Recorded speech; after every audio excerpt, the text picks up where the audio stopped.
I think a lot of the conversation is superfluous in a way. Um, and even journalists don't really talk about journalism, they talk about media. And I would really like to distinguish between the two. Right now, conversations are being dominated by people who think that this has never happened in Pakistan. And nothing is happening in Pakistan that has never happened before.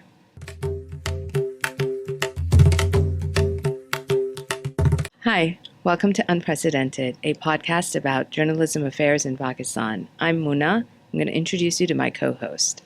Hi, I'm Zebunnisa. I'm going to go first with my introduction. I have been a journalist for the past 20 years, more than 20 years. I'm a print person, never done TV, never done radio as well. So forgive me if I come across as a bit of a noob when it comes to TV and cameras. But I also teach journalism. I teach other stuff as well, but journalism is the main subject, which is something I have in common with Muna, and which is also mostly part of the reason why we're starting this podcast. And I will take it to Muna to explain why we're starting this, and then I'll just add stuff. So I've been working as a journalist since 1995, largely in Pakistan, some years in Vietnam, some years in Dubai. And I've been teaching journalism since 2017 at CEJ, which is where we're recording this podcast. And a sidebar, a quick shout out to Temur, who's been really supportive. We decided to do this because you and I spend a lot of time talking about journalism, and we thought it would interest a lot of people. Since we're both in journalism instruction, we thought, one, it would help our students, but we also know other friends of ours also may be interested, young journalists, older journalists, and we want to have people on here so that you can also hear from them. Yeah, I think Muna and I spent a lot of time talking and having coffee. And I think, like most journalists in Pakistan, we talk about politics and we talk about journalism. I think these are the two main subjects every journalist talks about in Pakistan. I think even at a wedding or at probably any possible journalistic gathering, you either talk about politics or you talk about journalism, or you talk about journalism and politics. I feel the conversation is dominated by electronic journalism, basically TV journalism. So we talk a lot about wo banda flan channel se flan channel chala gaya, etc. So I feel like that's obviously touching the surface, not even the surface, it's somewhere above the surface. I think very few journalists, and I'm not being disparaging, I think that's just how journalism has become. They said video killed the radio star, it's also killed the print stars and everything. So I think a lot of the conversation is superfluous in a way. And even journalists don't really talk about journalism, they talk about media. And I would really like to distinguish between the two, which is why we thought, why not talk about this on camera and into a mic? And bring it out to students that we do know have questions, and also other journalists that are silently watching and also a little confused about what to make of new journalism, right? Like I was telling Muna in the morning about a WhatsApp conversation today on a journalist friends group, and how some journalists, probably rightly so, but I found the term interesting, were called dinosaurs, mostly because they hadn't taken to the newer way of doing journalism, which isn't wrong or right, it's just a new way, really. So we need to also unpack some of that, I feel. And then lastly, I have been very vocal about, as has everyone else in a way, about the genocide in Gaza and the failure of the Western media on coverage, ethics, everything related to how they've covered Israel's actions. And so I think in many ways we should be talking about our media ourselves and talk about ethics ourselves. I think we're quite capable of doing that. We don't really need to be told how to do it. I think a lot of the training that we need is more on technical things. That's my opinion. I could probably change it perhaps at the end of the podcast. But we'll move on to what the podcast will be about. Well, I hope you'll also appreciate that we named it unprecedented for a reason, which is that right now conversations are being dominated by people who think that this has never happened in Pakistan. And nothing is happening in Pakistan that has never happened before. Journalists have been flogged in public, and I'm going to repeat that for impact, and maybe we can have them come in, some of them, to tell us what that was like. Flogged in public for doing their job. So I want us to be able to place ourselves also in this moment of time. I want to also add that I don't think what's happening right now is okay. It is not okay. But why is it important for us to know how we got here? So that we can place ourselves and have, I think, better conversations. Everyone's calling for truth and reconciliation, but where does it begin? And I think we've just got to understand how we got here. What is the role of censors? What are the role of lawmakers? What are the role of now social media platforms around the world? But also, what are the role of journalists and journalist unions? Now, these are some uncomfortable conversations, but I really hope that, I believe the two of us can have them and invite other people. Absolutely. And we know why we're here, Yeah. but what are some of the things that people can expect to hear us talk about in the next few weeks? Yeah, I was thinking, you've already mentioned why we're here. And I think taking on from that, why we're here is because there's been a lot of conversation about journalists and journalism. And the conversation, as our podcast name suggests, is that everything is unprecedented, which basically the first thing is censorship. And that's unprecedented, which is not to trivialize. Censorship is horrible. I deal with it every day. Everyone deals with it every day if they're working in the media in Pakistan, in whatever capacity. So censorship, we will be talking about censorship. We will be talking about what really is censorship. I feel how, for example, I've been thinking a lot about this last night as well. How do islands of privilege also affect censorship? Why do some people get censored and some people not get censored? And who's doing the censoring? Who's doing the censoring? There's also censorship within censorship. I mean, we will talk about that as well. There's also tiers and layers of censorship. Is holding a story back because you feel like it might lead to riots or to more violence, is that censorship? Because you're actually holding a story back. Or is that responsible journalism, for example? What about fears of fake news or disinformation because you can't fact check, but everyone wants that story out, right? I think a lot of TV journalism, because it's quick and they're all sitting on ratings, some people who are a little more conscientious about fact checks sometimes sit on it. They're labeled for having censored or not given out a story, but they're actually just at the background, just checking into it, right? And then they do put it out there, but by that time the story is out in any case because someone was overzealous. So I think censorship is not, of course, there's your blatant censorship. You don't allow something to run. And then there's other kinds of censorship. There's also censorship that we do ourselves. I think I always tell a lot of foreign journalists who come, they're very interested in the terms that Pakistani journalists use for certain institutions or for certain things that happen and, things that go bump in the night, right, in a way. And they're like, no, we use this word for that. They're like, oh, but does everyone know? Yeah. Does the institution know? Yes. And you still use that word? Yes. And it's something that you just can't explain unless you're sitting inside journalism over here. So yeah, that's what my views on censorship, or what I'm interested in, sort of revolves around that. I think we should talk about that.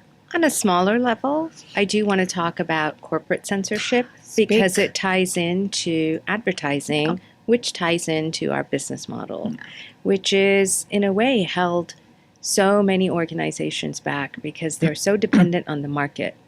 And it's very advertising based. And so much has changed around the world. You have billionaires doing journalism in the West, and that hasn't really worked out the way that they thought it would. I think the Washington Post is a great example of that. But what have we attempted in the business model? We have not invested in public journalism. We have not really attempted, no one's really attempted a paywall. A big shout out to Profit, which is doing it, and hopefully we can ask Babar Nizami to come on and talk to us about what it's like to be subscriber-based. I started my career at Newsline, which was in a way a journalist co-op. Yes. And Newsline could not make it, neither could the Herald, even though people felt there was a market for it. So I do want to do some talk about audience insight as well, this mythical group of people for which television content isi tarah hona hai, because it's what people like. Who are these people? And then, of course, we're looking at the rating system as well, which is based on Nielsen and how flawed it is. So this isn't all going to be in one episode. No. We're going to break it down, and we're hopefully going to have people come along and help us place it right now. But I do want to look at the business model. Yeah, I think, for example, I don't know much about business models in journalism, right? All I know is I go into work, I get paid for it, I do my job, and I come out. It's become a way bigger question now, the past, say, even 10 years, 5 years or so, because that's when print started declining in Pakistan, because Pakistan was late to get to that, because print still, and it still holds power because the longevity factors there. But as a print journalist, we struggle to understand what because we constantly told that the business model in the media is flawed. I would really like to, for example, in this podcast, really hear it from perhaps, a marketing person from within the media or someone from Profit. What really does work then? Maybe someone from India even, actually, a journalist from there who's heading something or someone else. Well, the Wire people in India. It's interesting what they've done. But they got a huge money grant from Open Society. Yeah. So, without a grant, without something, and what if you're mainstream? You're one of the mainstream media groups, but you want to shift a little. How do you do that? The paywall doesn't work in Pakistan much. Because it's just, frankly, to be very honest, I'm not sure about you, I don't want to pay. See? Well, the reason you don't want to pay is because we put it up. We collectively put up all the information out there for free. Yes. We put it up. We were just like, the internet is amazing. Yeah. We put it up. Yeah. And then now we're like, now you have to pay for it. So you won't pay for something. Yeah. But so the Wall Street Journal is the Financial Times. When they put it up, they've never put it up for free. The New York Times has gone back and forth and tried all kinds of models. Yeah, and they've done well. But they've done well. I think in our countries also, because in the past few years, and see, this is something that we want to talk more about it, which is very obvious, which we should probably keep for the episode because we just started the episode. Let me just move away from the business model and come to what I call lifafa journalism, which I have been accused of, which I really wish I had all those lifafas, because then you see I would actually be rich, which I'm not.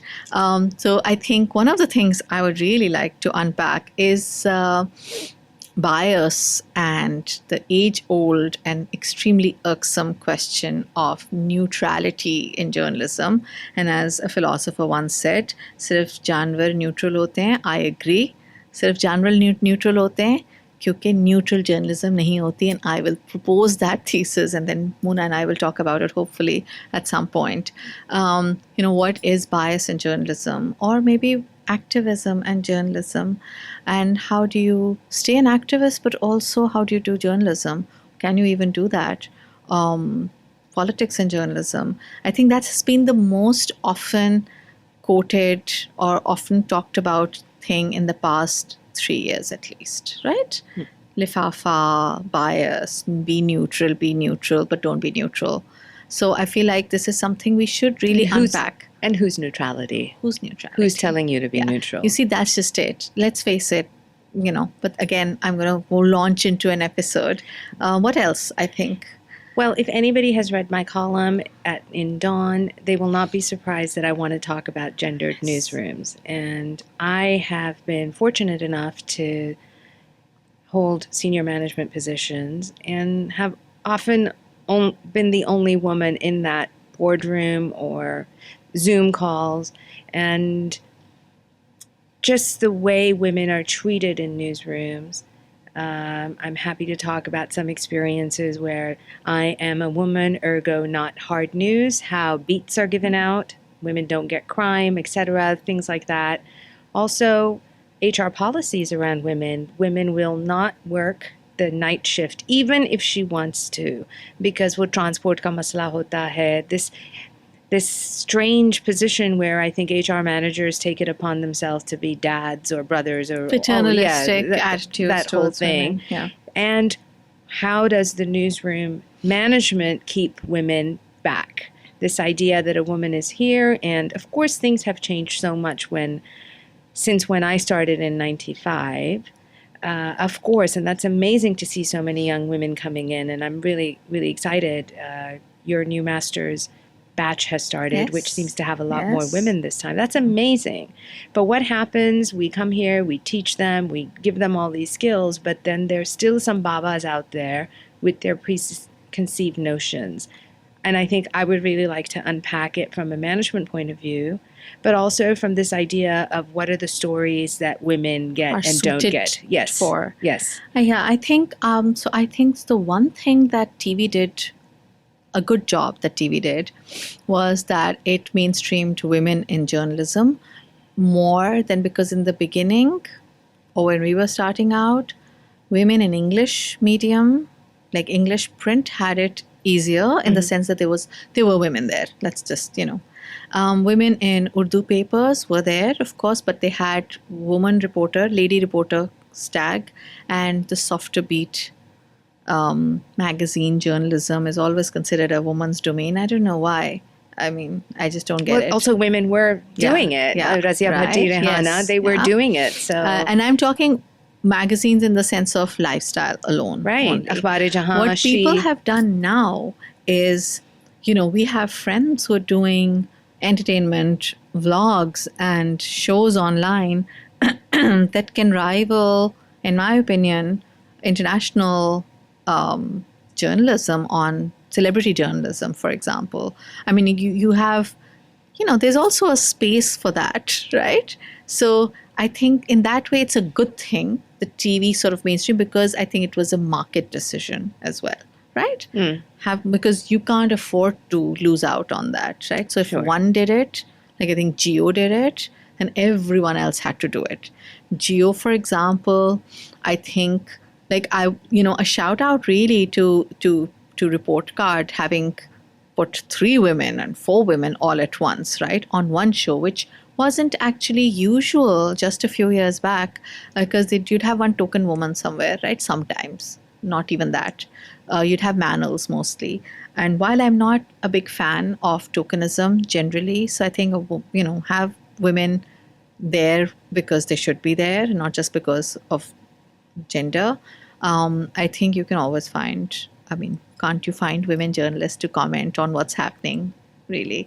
So yeah, I think gender is something interesting. And I think it's also, everyone comes at it very differently, which is what makes me very interested in it. Right. Like, we're all obviously pro women in journalism or in elsewhere, but I think we all come at it differently. Right. I think even Mona and I probably think we differently. do. I'm sure we do. Yeah. So I think, this would be and interesting. Just before we wrap up on that, I'm also, yes, it's great that we've got all these women on TV, but are they being paid the same as men? The disparity in salaries. Yeah. And rankings. Yeah. So I think as that's well. something. Yeah. I think we've given a good teaser in a way of what we're going to talk about, but why don't we let people know what we've planned for our next topic? Do you want to introduce that? No? I want a soundtrack of Dum Dum Dum to come, because we are going to talk about Imran Khan. Yeah. We're going to talk about Imran Khan. We're honestly not jumping on a bandwagon here. Because every vlog talks about Imran Khan. Because they get the dollars. Yeah, they get the dollars. We're not getting any dollars. But we were thinking from a purely, I think this will not just be journalism. This will actually be media strategy. Like, what makes Imran tick for the media? Because he does, right? He has dominated headlines since 2014, frankly. But ever since he was incarcerated, I think, or jailed, which would be a more, immediate term, I think there isn't a single day where he hasn't been either the lead or the second lead, at least for front pages in Pakistan. I'm going to go further back and say, first, I thought it would be the vote of no confidence, but actually no. Since he's been prime minister, a little bit before becoming prime minister, he has been the lead, the second lead, front page, back page, and I think that's remarkable. It is. It's remarkable how he has stayed in the media, and his media management and social media management is truly remarkable. But it poses a lot of challenges for journalism, from a reporting point of view, from disinformation, from fact-checking, from putting things in context, placing him where we are right now, and of course, at what cost to other stories. How do we do that? And I wonder, is it lazy because it's easier to report on him, and it's a little bit of a chicken and egg situation? So I'm excited about that. Yeah, and I think we can also talk about, I think Imran is ultimately a social media phenomenon in many ways. In the sense, not that he himself is, but brand Imran. And as you've mentioned earlier as well, quite a few times, that, and a lot of my friends tell me this as well, that a lot of the vlogs that we see on YouTube particularly are just riding on Imran's coattails, pretty much. It's the money, right? And the thing is that I think this is not on him. No. This is literally how popular the idea of Imran is, right? And so how do you, and Ismay, I think we can also include self-censorship. How much do you hold back, right? Because see, no one wants to be, excuse the term, but lynched online, because there's a lot of, and we can also come to the trolls, right? So I think it's very interesting. He's fascinating. And it's one of the most amazing media stories, I think, at least, because he was made for journalists. He really was. It's amazing, So, and this is not going to be a political podcast, though. This is purely, I feel like this is unpacking how Imran works in the media. Yeah. And so until then, we're going to wrap it up and leave you with that. And see you next time. Thank you. Thanks for tuning in. Oh, so you can send us questions as well, by the way, if this goes online before the next one, I think. Yeah. So just leave write down questions. And regarding the Imran Khan issue, And if there's anybody that you want to hear from, also let us know. We're pretty, we have a good network between us of journalists who would be very happy to come on and talk about journalism, specific stories that they've done, hateful campaigns against them. Yeah. The works. Yeah. Thanks, Maybe everyone. a case study or two. Yeah, for sure. Thank you. Thank you. See Bye. you.